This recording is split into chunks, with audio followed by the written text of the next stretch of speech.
आप लोग का स्वागत है। हम आशा करते हैं कि आप लोग मस्त होंगे। और ये जो वर्णमाला की जो सीरीज चल रही थी उसी की ये अगली वीडियो है। और ये वीडियो जो है UP board, Bihar board, UP TET, C TET, BPSC से अन्य संबंधित जो प्रतियोगी परीक्षाएं होती हैं उनके लिए ये महत्वपूर्ण है। तो इसी क्रम में हम देखते हैं, ये वर्णमाला की अंतिम वीडियो है। और यदि आप लोग को इससे पूर्व की वीडियो देखना हो तो प्लेलिस्ट में जाकर इसके पहले की वीडियो देख लें। तो शुरू करते हैं हम लोग। पहला क्वेश्चन, प्राणत्व यानी कि इसका अर्थ हो जाएगा वायु के आधार पर वर्णों के कितने भेद हैं। तो प्राणत्व के आधार पर वर्णों के दो भेद होते हैं, जिसमें आपका हो जाएगा अल्प प्राण हो जाएगा, अल्प प्राण, और दूसरा हो जाएगा आपका महाप्राण हो जाएगा, महाप्राण हो जाएगा, महाप्राण। अल्प प्राण किसे कहते हैं? तो जिस वर्ण का उच्चारण करते समय मुख से वायु कम मात्रा में निकले उसे अल्प प्राण कहते हैं। महाप्राण किसे कहते हैं? तो जिस वर्ण का उच्चारण करते समय वायु ज्यादा मात्रा में निकले उसे महाप्राण कहते हैं। तो यहाँ पर क्वेश्चन दिया हुआ है कि प्राणत्व के आधार पर वर्णों के कितने भेद हैं। तो प्राणत्व के आधार पर वर्णों के दो भेद हैं, तो आपका ऑप्शन हो जाएगा बी सही हो जाएगा। अगला क्वेश्चन देखते हैं, निम्नलिखित में से प्राणत्व के आधार पर कौन सा विकल्प सही है। तो प्राणत्व के आधार पर अभी हम लोग ऊपर पढ़े कि प्राणत्व के आधार पर वर्ण के दो भेद होते हैं, एक अल्प प्राण होता है और एक महाप्राण होता है। तो यहाँ पर अल्प प्राण भी है और महाप्राण भी है। सी ऑप्शन देखते हैं, ए और बी दोनों सही है, तो इसलिए आपका ऑप्शन सी सही है और डी आपका गलत हो जाएगा। अगला क्वेश्चन देखते हैं, क्वेश्चन नंबर 3 क्या कह रहा है कि जिन वर्णों का उच्चारण करते समय कम मात्रा में श्वास बाहर आती है उसे क्या कहते हैं। तो अभी हमने पढ़ा कि जिस वर्ण का उच्चारण करते समय कम मात्रा में श्वास बाहर आए उसे हम कहते हैं अल्प प्राण कहते हैं। अगला क्वेश्चन देख लेते हैं, चौथा क्वेश्चन, प्राणत्व के आधार पर वर्ग का, यहाँ पर वर्ग रहेगा, प्राणत्व के आधार पर वर्ग का प्रथम, तृतीय और पंचम, यहाँ पर भी वर्ण रहेगा। तो प्रथम, तृतीय और पंचम वर्ण किसके भेद हैं या किस में आते हैं। तो ये जो है अल्प प्राण को पहले हम देख लेते हैं। अल्प प्राण, अल्प प्राण को देख लेते हैं। तो अल्प प्राण में जो व्यंजन वर्ण के जो वर्ग होते हैं, तो वर्ग का प्रथम वर्ण, तृतीय वर्ण और पंचम वर्ण, ये जितने वर्ण हैं ये सभी अल्प प्राण कहलाते हैं। और फिर आगे देख लेते हैं स्वर, आगे देख लेते हैं स्वर हो जाएगा। ये भी जितने स्वर हैं, स्वरों की संख्या कितनी है? 11 है। तो ये भी सभी स्वर की संख्या 11 है, तो ये सभी अल्प प्राण कहलाएंगे। और अंतस्थ व्यंजन, अंतस्थ था, जो अंतस्थ व्यंजन होते हैं व्यंजन वर्ण में, इसकी संख्या 4 होती है, ये सभी अल्प प्राण कहलाएंगे। और आगे देख लेते हैं अनुस्वार, जो अनुस्वार का चिन्ह होता है, अनुस्वार, जिसका उच्चारण सिर्फ नाक से होता है उसे हम क्या कहते हैं? अनुस्वार कहते हैं। अनुस्वार का चिन्ह जो है यही है। तो इन सभी का जब उच्चारण करते हैं तो हमारे मुख से अल्प वायु यानी कि कम वायु निकलती है, तो इसलिए ये सभी जो वर्ण हैं ये सभी अल्प प्राण कहलाते हैं। तो इस आधार पर हम देख सकते हैं कि क्वेश्चन 4 का ऑप्शन ये सही हो जाएगा। अब आगे बढ़ते हैं,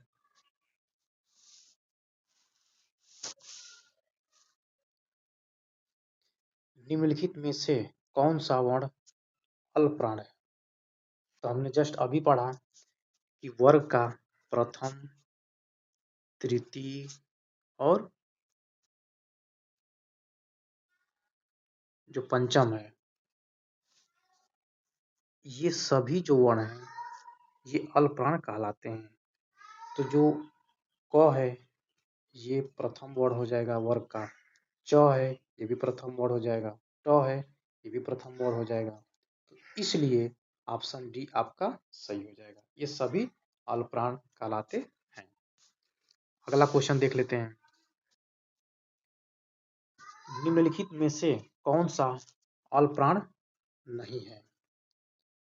तो यहाँ पर 4 ऑप्शन दिया हुआ है, इसमें से हमको ये देखना है कि यहाँ पर इसमें से कौन सा अल्प प्राण नहीं है। यानी कहने का तात्पर्य है कि 3 जो हैं अल्प प्राण होंगे और 1 जो है अन्य होगा। तो पहले देख लेते हैं। यहाँ पर ऑप्शन ए क्या है? अ है। ऑप्शन ए अ है और ऑप्शन बी आ है। ऑप्शन सी क है। ऑप्शन डी ख है। तो ऑप्शन ए अ है यानी स्वर है। तो हमने अभी बताया था कि जो अल्प प्राण में जितने स्वर हैं सभी अल्प प्राण कहलाते हैं। तो ये तो स्वर है तो ये तो होगा नहीं।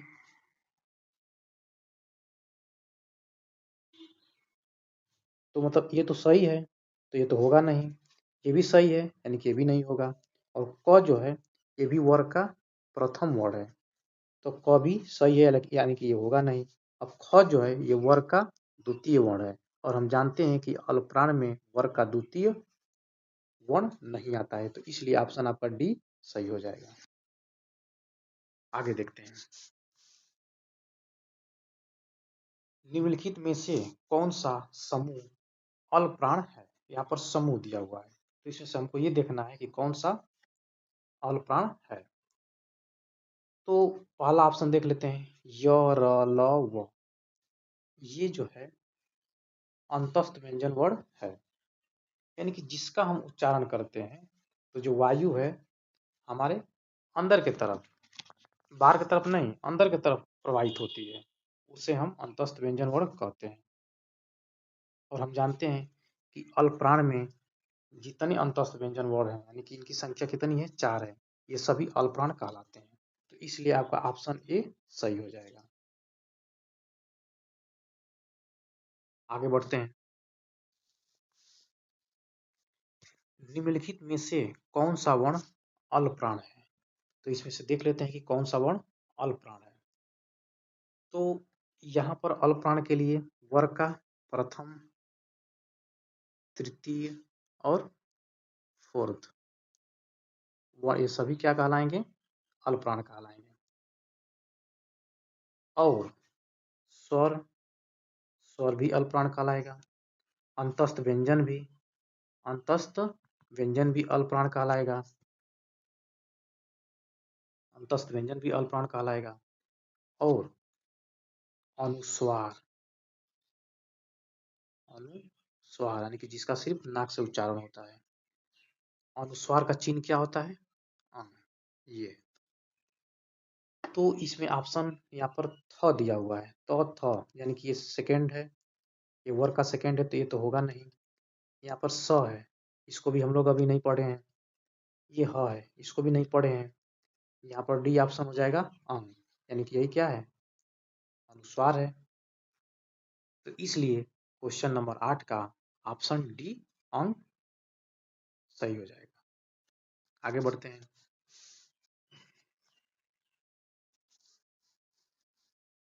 Question number 9।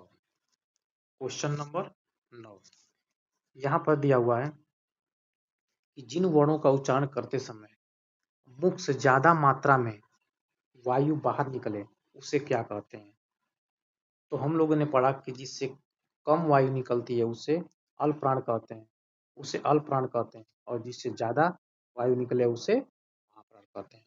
तो इसलिए क्वेश्चन 9 का ऑप्शन बी सही हो जाएगा, महाप्राण।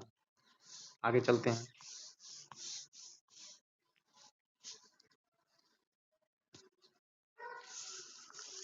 अगला क्वेश्चन देख लेते हैं। 10वां क्वेश्चन, निम्नलिखित में से कौन सा वर्ण महाप्राण नहीं है? तो इसमें से 4 ऑप्शन है जो महाप्राण होंगे और एक ऑप्शन ऐसा होगा जो महाप्राण नहीं होगा। तो पहले देख लेते हैं कि महाप्राण में कौन कौन से वर्ण आते हैं। तो महाप्राण में वर्ग का द्वितीय और चतुर्थ वर्ण महाप्राण में आते हैं, और जो उष्म व्यंजन वर्ण है, जो उष्म व्यंजन वर्ण है, ये इनकी संख्या कितनी है? 4 है। तो यहाँ पर उष्म व्यंजन वर्ण भी महाप्राण के अंतर्गत आएगा। और विसर्ग जिसका उच्चारण करते समय ह की ध्वनि उच्चारित होती है, या ह की ध्वनि हमको महसूस होती है, उसे हम विसर्ग कहते हैं। और इसका सिंबल ये है, चिन्ह ये है। तो ये सभी जो है महाप्राण के अंतर्गत आते हैं। तो यहाँ पर हम ऑप्शन देख लेते हैं। पहले क्वेश्चन देख लेते हैं कि निम्नलिखित में से कौन सा वर्ण महाप्राण नहीं है, नहीं निकालना है। तो स जो है उस व्यंजन है, तो ये तो महाप्राण है, इसलिए ऑप्शन ए सही नहीं होगा। श ये भी महाप्राण है, इसलिए ये नहीं होगा। सी ये भी महाप्राण है, इसलिए नहीं होगा। क जो है ये अल्पप्राण है, इसलिए महाप्राण नहीं है, तो इसलिए ऑप्शन डी सही हो जाएगा। अगला क्वेश्चन देख लेते हैं।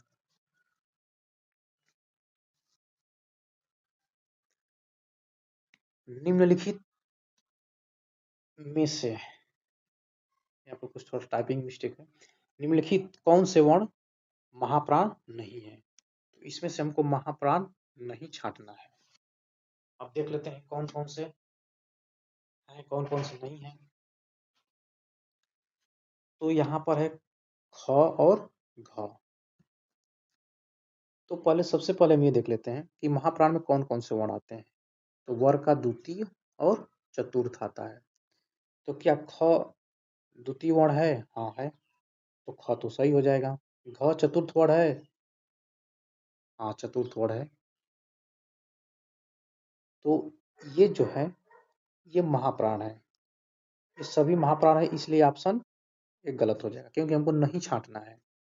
फिर देख लेते हैं यहाँ पर छ और झ। छ जो है ये वर्ण का जो वर्ग होता है उसका ये द्वितीय वर्ण है, और झ जो है ये चतुर्थ वर्ण है, ये चतुर्थ वर्ण है। तो ये तो महाप्राण हुआ, तो ये भी ऑप्शन सही नहीं होगा, हमको नहीं छांटना है। फिर यहाँ पर देख लेते हैं थ और ध।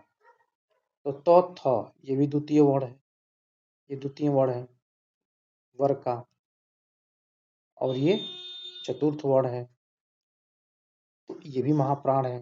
तो इसलिए ये तो महाप्राण है, लेकिन ये नहीं होगा।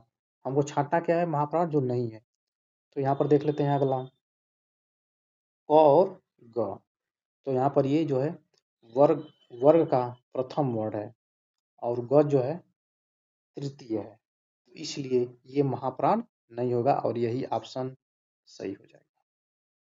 आगे चलते हैं। क्वेश्चन नंबर 12 देख लेते हैं। निम्नलिखित में से कौन सा महाप्राण है? तो हम जानते हैं कि महाप्राण में वर्ग का द्वितीय और चतुर्थ वर्ण आते हैं, और उष्म व्यंजन वर्ण आते हैं, उष्म व्यंजन वर्ण आते हैं, और क्या आते हैं? तो विसर्ग। तो यहाँ पर महाप्राण हमको बताना है। तो देख लेते हैं, जो य है अंतस्थ व्यंजन वर्ण है, तो ये तो अल्पप्राण हो जाएगा। और फिर यहाँ पर देख लेते हैं विसर्ग जो है ये तो है महाप्राण है, तो इसलिए ऑप्शन बी सही हो जाएगा। अब सी देख लेते हैं, सी जो है श है, तो ये भी महाप्राण है, लेकिन यहाँ पर थोड़ा सा टाइपिंग मिस्टेक हुआ है। इसको ल बना लेते हैं, इसको ल बना लेते हैं, तो ये तो आपका होगा नहीं। फिर र भी क्या है, ये भी अल्पप्राण है, तो ये भी नहीं होगा। तो यहाँ पर ए, सी और डी नहीं है, और आपका बी सही है। विसर्ग, जो विसर्ग है ये महाप्राण हो जाएगा। अगला क्वेश्चन देख लेते हैं।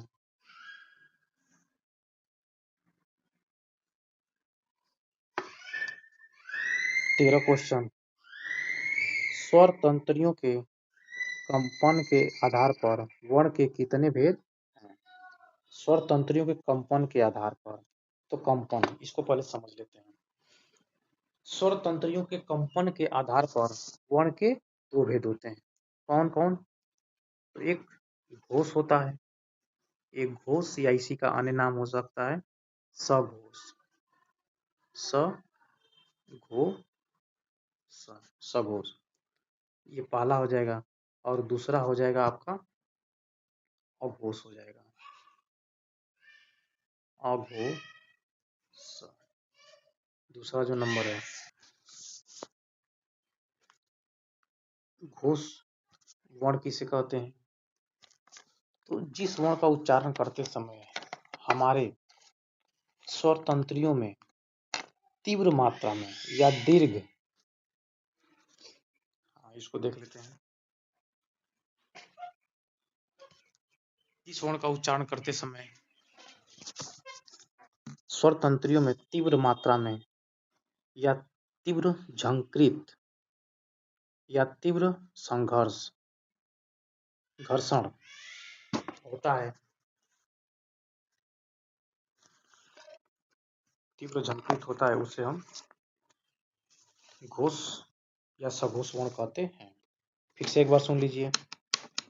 जिस वर्ण का उच्चारण करते समय स्वर तंत्रियों में तीव्र मात्रा में या तीव्र झंकृत या तीव्र घर्षण उत्पन्न होता है, वे सभी वर्ण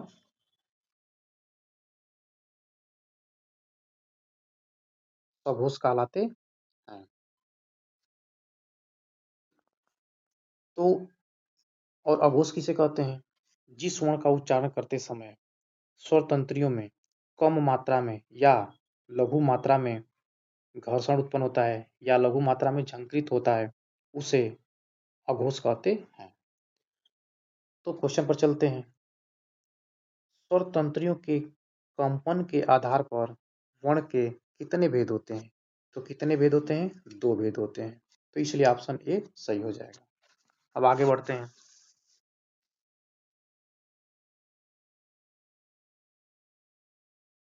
हाँ, इसको पढ़ते हैं। जिन वर्णों का उच्चारण करते समय फेफड़े से निकली वायु स्वर तंत्रियों में तीव्र दीर्घ झंकृत,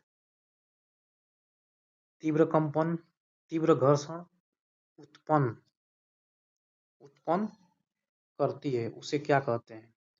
तो उसे कहते हैं घोष कहते हैं या सघोष कहते हैं। अभी जस्ट हम लोग ऊपर पढ़े, तो इसलिए ऑप्शन सी आपका सही हो जाएगा।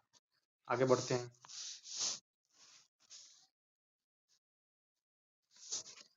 निम्नलिखित में से घोष वर्ण कौन है? तो पहले समझ लेते हैं कि घोष वर्ण में कौन कौन से वर्ण आते हैं। तो इसमें वर्ग का तृतीय वर्ण, चतुर्थ वर्ण और पंचम वर्ण, ये सभी घोष वर्ण कहलाते हैं। और देख लेते हैं, जितने स्वर होते हैं, स्वर की संख्या कितनी होती है? 11 होती है, तो सभी स्वर भी घोष वर्ण कहलाएंगे। फिर अंतस्थ व्यंजन की संख्या कितनी है? 4 है, तो सभी अंतस्थ व्यंजन भी घोष वर्ण कहलाएंगे। और फिर जो अनुस्वार है, अनुस्वार है जिसका सिर्फ नाक से उच्चारण होता है, ये भी घोष वर्ण कहलाएगा। तो यहाँ पर हमको छांटना ये है कि निम्नलिखित में से घोष वर्ण कौन है। तो ग जो है तृतीय वर्ण है, तो इसलिए आपका ये घोष वर्ण है, यानी कि ऑप्शन सही नहीं होगा। ध ये आपका चतुर्थ वर्ण है, तो ये भी घोष वर्ण है, यानी कि ये ऑप्शन सही नहीं होगा। ज ये आपका तृतीय वर्ण है, तो ये भी आपका घोष वर्ण है, यानी कि ये ऑप्शन सही नहीं होगा। डी ऑप्शन दिया हुआ है उपयुक्त सभी, यानी कि ये सभी जो है घोष वर्ण है, तो इसलिए डी ऑप्शन सही हो जाएगा। अगला क्वेश्चन देखते हैं।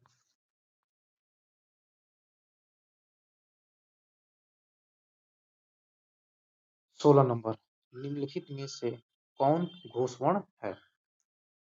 तो क जो है आपका घोष वर्ण नहीं है, ख जो है आपका घोष वर्ण नहीं है, च जो है आपका घोष वर्ण नहीं है, जो ह है ये आपका घोष वर्ण है। तो इसको हम देख लेते हैं। जो ये ह है ये भी घोष वर्ण में ही आता है। आगे चलते हैं।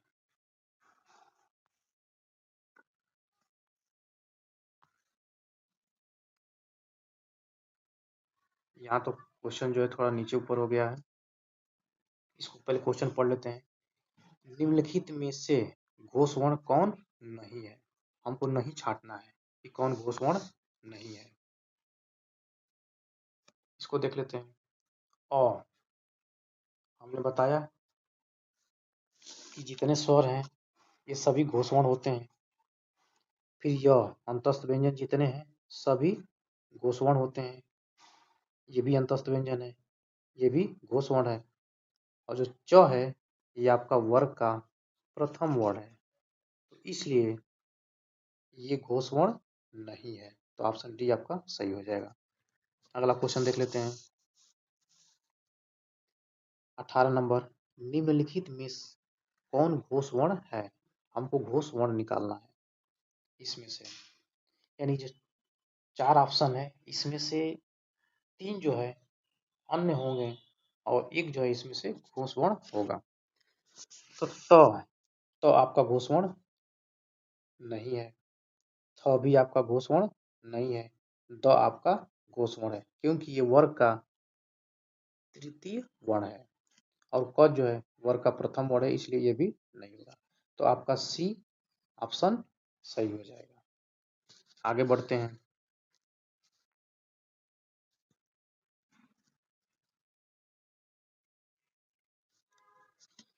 क्वेश्चन नंबर 19 देखते हैं। जिन वर्णों का उच्चारण करते समय स्वर तंत्रियों में लघु झंकृत या लघु कंपन होता है उसे क्या कहते हैं। तो जिसमें कम कंपन होता है या लघु कंपन होता है या कम घर्षण होता है उसे हम कहते हैं अघोष।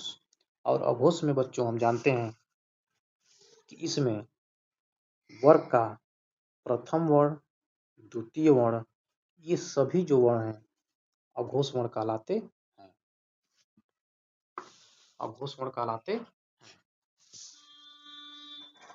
और उष्म व्यंजन में आपका श,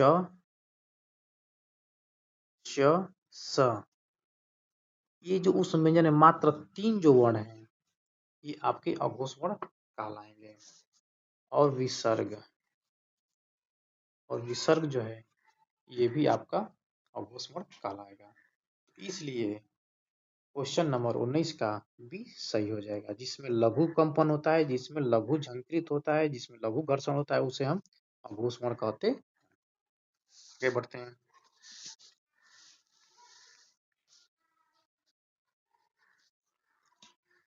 निम्नलिखित में से अघोष वर्ण नहीं है, यानी कि इसमें से 3 जो ऑप्शन होगा वो अन्य होंगे। अन्य में मतलब घोष भी हो सकते हैं, अन्य कुछ भी हो सकता है।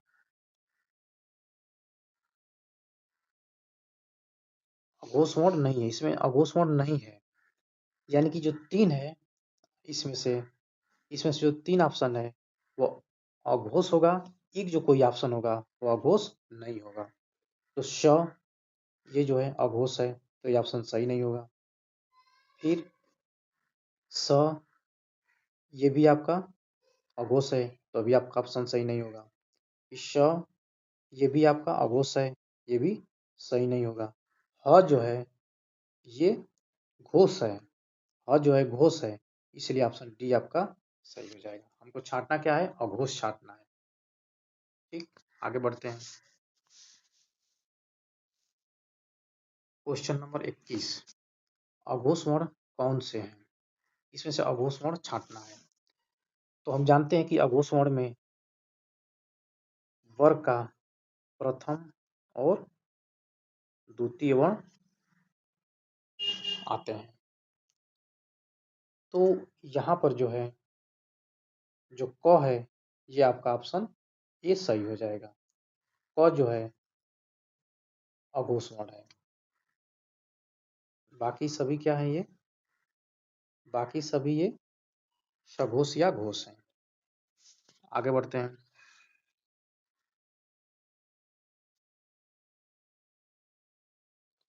क्वेश्चन नंबर 22 है, निम्नलिखित में से घोष वर्ण नहीं है।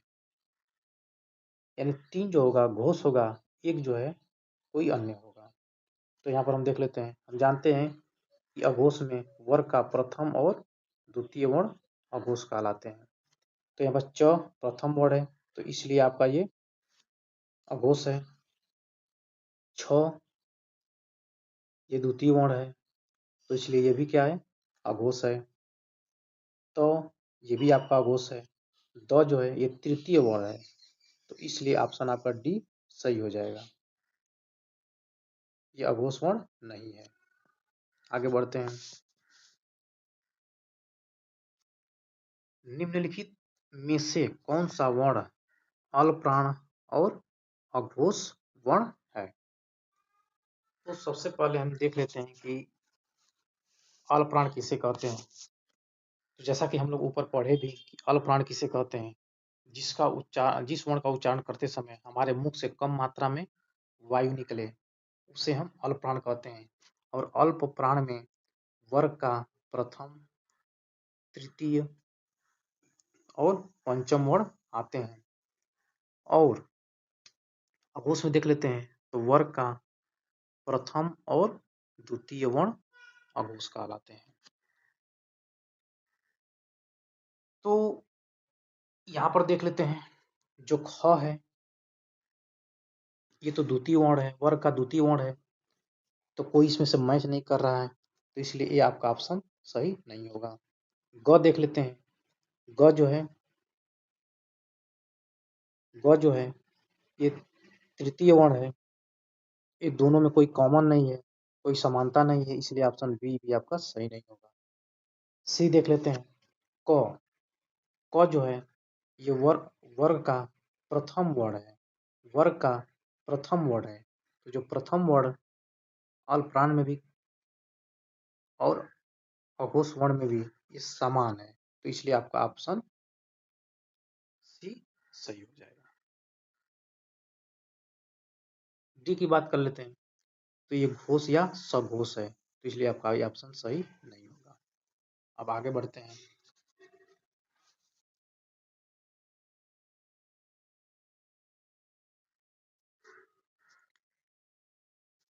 इस सीरीज का ये वर्णमाला का अंतिम क्वेश्चन है ये। अब इसके बाद अगली वीडियो में हम संधि लाएंगे, संधि का हम प्रैक्टिस सेट लाएंगे, जो आने वाली जो प्रतियोगी परीक्षाएं हैं उसके लिए महत्वपूर्ण है। तो इस वर्णमाला क्रम का ये अंतिम सीरीज थी और उसका ये अंतिम क्वेश्चन है। इसको देख लेते हैं। 24 नंबर, निम्नलिखित में से महाप्राण सघोष वर्ण कौन से हैं? कौन सा है? कौन सा है? फिर से देख लेते हैं इस क्वेश्चन को। निम्नलिखित में से महाप्राण सघोष वर्ण कौन सा है? तो जैसा कि हम जानते हैं कि महाप्राण किसे कहते हैं, जिसका उच्चारण करते समय हमारे मुख से वायु ज्यादा मात्रा में निकले उसे हम महाप्राण कहते हैं। सघोष किसे कहते हैं? तो जिस वर्ण का उच्चारण करते समय हमारे स्वर तंत्रियों में तीव्र झंकृत या तीव्र घर्षण या तीव्र, या कह सकते हैं कि तीव्र कंपन, तीव्र घर्षण या तीव्र झंकृत यदि होता है तो वो सघोष वर्ण होता है। तो इसमें हम देख लेते हैं महाप्राण में कौन कौन से वर्ण, महाप्राण में देख लेते हैं कौन कौन से आते हैं वर्ण। तो महाप्राण में आपका आ जाएगा वर्ग का तृतीय और चतुर्थ वर्ण। और ये हम सघोष की बात करें तो इसमें आ जाएगा वर्ग का तृतीय, चतुर्थ और पंचम वर्ण आ जाएंगे। तो इस आधार पर हम देखते हैं कि कौन सा वर्ण है जो महाप्राण भी है और सघोष भी है। तो सबसे पहले हम देखते हैं ऑप्शन ए, ह। ह जो है ये सघोष या घोष भी है और महाप्राण भी है। तो इसलिए ऑप्शन आपका ए सही हो जाएगा। ऑप्शन बी भी देख लेते हैं। ये क वर्ग का प्रथम वर्ण है, तो इन दोनों में समान नहीं है, तो इसलिए ऑप्शन बी गलत हो जाएगा। सी देख लेते हैं। च ये वर्ग का प्रथम वर्ण है, तो इसलिए दोनों में कोई समानता नहीं है, तो इसलिए ये भी आपका नहीं होगा। डी देख लेते हैं। ट ये भी वर्ग का प्रथम वर्ण है, तो इन दोनों में कोई समानता नहीं है, इसलिए आपका ऑप्शन डी भी गलत हो जाएगा। तो क्वेश्चन 24 का ऑप्शन हो जाएगा आपका ये सही हो जाएगा। तो धन्यवाद। ऐसे अगली वीडियो संधि से संबंधित आएगी।